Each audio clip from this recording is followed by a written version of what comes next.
El exceso de regulación está matando económicamente a la Unión Europea. Veámoslo. ¿Por qué la economía europea ha entrado en una fase de decadencia y la economía de los Estados Unidos no? Pues en un vídeo anterior ya tratamos esta cuestión. Sin embargo, esta misma semana se ha publicado un informe muchísimo más extenso dentro de la Comisión Europea, escrito por el expresidente del Banco Central Europeo, Mario Draghi, donde ahonda en la respuesta a esta pregunta. De entrada, 3/4 partes del diferencial de renta per cápita entre Estados Unidos y la Unión Europea se deben a la menor productividad de la Unión Europea y 1/4 parte a que trabajamos menos horas per cápita, muy probablemente porque los tipos marginales en el impuesto sobre la renta son más altos en la Unión Europea que en Estados Unidos y eso desincentiva el trabajo.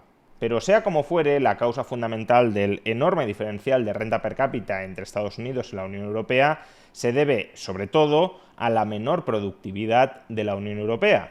Y es que, como podemos ver en este gráfico, la productividad relativa de la Unión Europea con respecto a Estados Unidos viene descendiendo desde comienzos de los años 90. No es, por tanto, ni siquiera un fenómeno reciente, sino un fenómeno que ya tiene prácticamente 35 años. Todavía peor, durante los últimos 35 años tampoco es que el incremento de la productividad de la economía estadounidense haya sido para echar cohetes, pero es que en el caso de Europa todavía ha sido peor.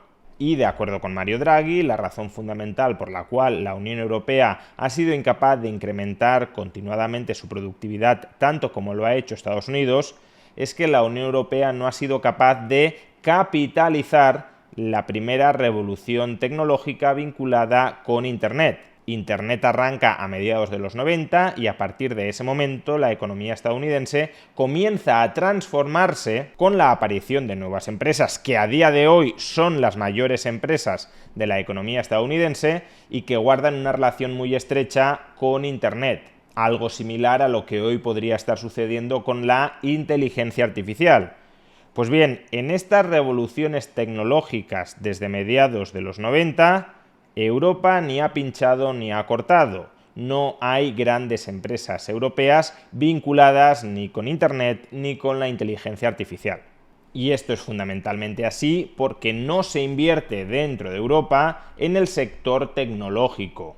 Durante los últimos 15 años, la inversión agregada dentro de la economía estadounidense, en gran medida impulsada por la inversión tecnológica, ha sido más elevada que dentro de la Unión Europea, cuando con anterioridad era al revés. ¿Y por qué no tenemos grandes compañías tecnológicas dentro de la Unión Europea que inviertan masivamente y que al hacerlo incrementen la productividad y la renta per cápita dentro de la Unión Europea? Pues aunque hay diversas razones según Mario Draghi, la principal es que las nuevas compañías, las startups, una vez llegan a la fase de crecimiento, se ven estranguladas, destrozadas, asfixiadas por la sobreregulación de la Unión Europea. De ahí que muchas de esas empresas germinales se larguen a Estados Unidos para crecer y allí busquen financiación en los mercados de capitales estadounidenses y por tanto terminan siendo adquiridas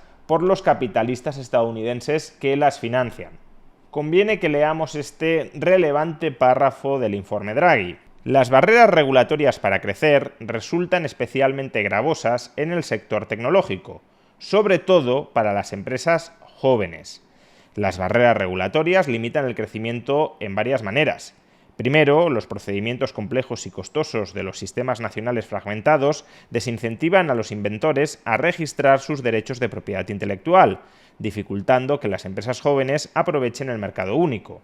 Segundo, la postura regulatoria de la Unión Europea hacia las empresas tecnológicas frena la innovación. La Unión Europea cuenta actualmente con alrededor de 100 leyes enfocadas en la tecnología y más de 270 reguladores activos en redes digitales en todos los Estados miembros. Muchas leyes de la Unión Europea adoptan un enfoque precaucionario, imponiendo prácticas empresariales específicas de manera anticipada para evitar riesgos potenciales posteriores. Tercero, las empresas digitales se ven desincentivadas a operar en la Unión Europea a través de filiales, ya que se enfrentan a requisitos heterogéneos, una proliferación de agencias regulatorias y la sobreregulación de las autoridades nacionales por encima de la legislación que ya impone la Unión Europea. Cuarto, las restricciones al almacenamiento y procesamiento de datos suponen altos costes de cumplimiento y dificultan la creación de grandes bases de datos conjuntas e integradas que permitan entrenar a los nuevos modelos de IA. Esta fragmentación coloca a las empresas europeas en desventaja en comparación con Estados Unidos, que se apoya en el sector privado para construir enormes bases de datos, y también frente a China, que puede aprovechar sus instituciones centralizadas para la agregación de datos. Este problema se agrava porque la cooperación dentro de una misma industria se ve penalizada por la aplicación de la legislación en defensa de la competencia dentro de la Unión Europea. Y por último, la diversidad de normas nacionales en la contratación pública generan altos costes a los proveedores de servicios en la nube. El efecto neto de toda esta carga regulatoria es que solo las empresas más grandes, que normalmente no son europeas, tienen la capacidad financiera y el incentivo para soportar los costes de cumplimiento de esta sobreregulación. Las empresas tecnológicas más jóvenes e innovadoras no pueden optar por operar en la Unión Europea en absoluto. Y claro, como consecuencia de todo lo anterior, sucede o bien que no se crean nuevas empresas tecnológicas en Europa, o que las que se intentan crear se marchan de Europa. Una vez las empresas alcanzan su etapa de crecimiento, se enfrentan a obstáculos regulatorios y jurisdiccionales que les impiden crecer y convertirse en empresas maduras y rentables dentro de Europa. Como resultado, muchas empresas innovadoras terminan buscando financiación de capitalistas riesgo en Estados Unidos y ven como una opción más rentable el crecer y desarrollarse dentro del gran mercado estadounidense en lugar de enfrentarse a los mercados fragmentados de la Unión Europea. Por eso, de cara al futuro, si Europa aspira a ir cerrando su diferencial de renta per cápita con los Estados Unidos, habrá de ir cerrando su diferencial de productividad con los Estados Unidos. Y para cerrar su diferencial de productividad con los Estados Unidos, deberá cerrar su diferencial de inversión productiva con respecto a Estados Unidos. Y para cerrar ese diferencial de inversión productiva con los Estados Unidos, tendrá que posibilitar y acaso impulsar el desarrollo de su sector tecnológico. De entrada, si la sobreregulación de los Estados europeos y de la Unión Europea es la responsable de la atrofia en el desarrollo industrial tecnológico de Europa, será necesario reducir de una manera muy importante todos esos costes regulatorios. Y la mejor manera de reducir los costes regulatorios, desde luego, es desregular. Si la Unión Europea, de la mano de las distintas autoridades nacionales, va eliminando todas las barreras regulatorias que encarecen enormemente emprender e invertir dentro de Europa, la inversión volverá a florecer dentro de Europa, y si la inversión florece dentro de Europa, se acumulará capital que aumentará la productividad, y al aumentar la productividad incrementará la renta per cápita de los europeos. Sin embargo, y esta es probablemente la parte de este informe que ha recibido mayor atención mediática, Mario Draghi considera que, como llevamos muchos años de subinversión productiva dentro de la Unión Europea con respecto a Estados Unidos, y eso es lo que ha provocado el diferencial de productividad entre ambas áreas económicas, durante los próximos años habría que hacer un esfuerzo adicional dentro de la Unión Europea para compensar toda la parálisis previa. Y Mario Draghi cuantifica que la inversión adicional que necesitaría la Unión Europea para acelerar el incremento de su productividad e ir cerrando la brecha con los Estados Unidos alcanza prácticamente el 5% del PIB europeo, es decir, 800.000 millones de euros adicionales cada año. Actualmente la inversión productiva dentro del conjunto de la Unión Europea asciende más o menos al 22% del PIB, y Mario Draghi considera que debería elevarse al 27% del PIB. Y aquí es donde han aparecido muchos titulares confusos o que pretenden confundir en los medios de comunicación. Mario Draghi no está diciendo en este informe que ese diferencial de inversión entre el 22% del PIB y el 27% del PIB al que habría que aspirar es un diferencial que deba ser cubierto por inversión pública o por gasto público. Lo que está diciendo es que el total de la inversión dentro de Europa, que es una inversión mayoritariamente privada, debe elevarse del 22% al 27% si queremos cerrar la brecha de productividad con los Estados Unidos. Que cuidado, Mario Draghi es un socialdemócrata de pies a cabeza y por supuesto que quiere que los Estados miembros y sobre todo la Unión Europea inviertan directamente mucho más para elevar la inversión agregada dentro de la Unión Europea. Pero ni siquiera Draghi está planteando que esos 800.000 millones de euros en inversión agregada adicional por año deban ser financiados todos ellos por la Unión Europea. Lo que dice es que la inversión debería elevarse primero rebajando los costes regulatorios para incrementar la rentabilidad de las inversiones, segundo, reduciendo los costes de financiación, unificando los mercados de capitales de la Unión Europea para que sea más barato, más sencillo para las pequeñas y medianas empresas acceder a capital que impulse su crecimiento. Y en tercer lugar, si todo lo anterior no es suficiente y Mario Draghi cree que no sería suficiente, inversión pública suplementaria. Él mismo aclara que considera que en el mejor de los casos solo será necesario que un 20% de esos 800.000 millones de euros sea cubierto por inversión pública directa y en el peor de los casos la mitad, el 50%, pero en absoluto la totalidad de los 800.000 millones de euros.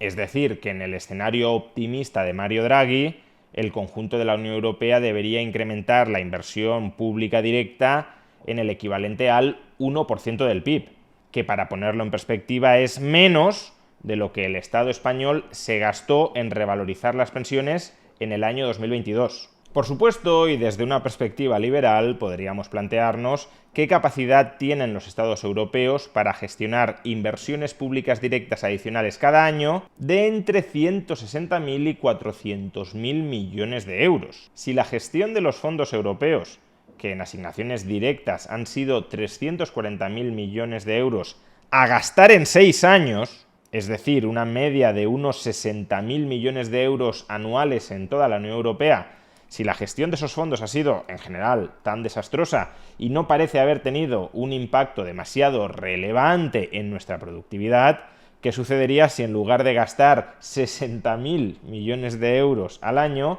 tuviéramos que gastar, los políticos europeos tuvieran que decidir cómo gastar 400.000 millones de euros anuales? Pues el despilfarro y la captura de rentas por parte de aquellos agentes mejor conectados con el poder político sería del todo escandaloso.